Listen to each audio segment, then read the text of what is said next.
We're joined now by a veteran of Ohio State football coverage, author Bill Rabinowitz, formerly of the Columbus Dispatch, now on Substack. And he's here to share some of the unique stories he has uncovered for his new book. And look at it. It's a beautiful book here called Buckeye Brotherhood. It is an inside look at Ohio State's national championship from a year ago. And that run to the championship started with the now infamous team meeting, players meeting that was after the loss to Michigan last year in November. You have talked to dozens of people who were both in that meeting and understand what happened. Can you give us some insight of what really went down there and how it projected Ohio State forward?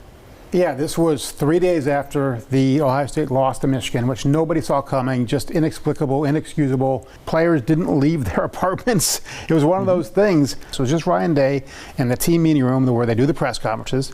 He's in a chair, and it was like a free-for-all in a way because they just unburdened themselves. And I think the first player of significance to talk was Mitchell Melton, who was a backup defensive end. He challenged Ryan Day and basically said, why did you do this? Why did you keep running the ball? Why couldn't you get the ball to the playmakers? All that kind of stuff. And that started the ball rolling. One team entered the room and another team left the room. They went in there frustrated and angry, and they left united and just galvanized because they got it all off their chest. Ryan Day challenged the players challenged him.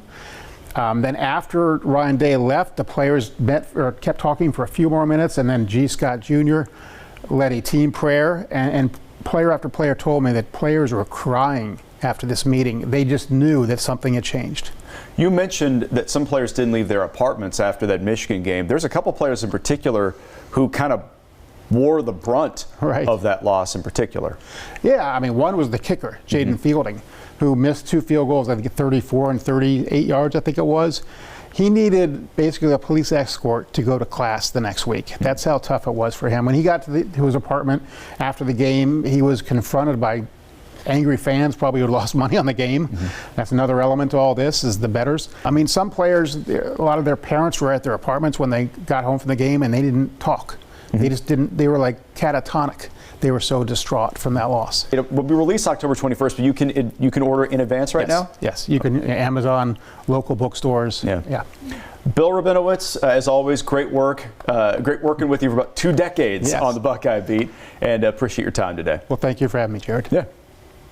Whew, Lord. Well, you can see more of that interview. Plus, we're going to break down Ohio State's visit to Wisconsin Friday night at 7:30 on the Big Ohio Football Show. Then Saturday night after Big Ten football on NBC4. Stay tuned for the Big Ohio Football Recap Show. Thanks for watching. For more NBC4, download the NBC4 streaming app. You'll get free 24/7 local programming streamed straight to your living room. Just search NBC4 Columbus on your Apple TV, Amazon Fire, Roku, or Samsung device.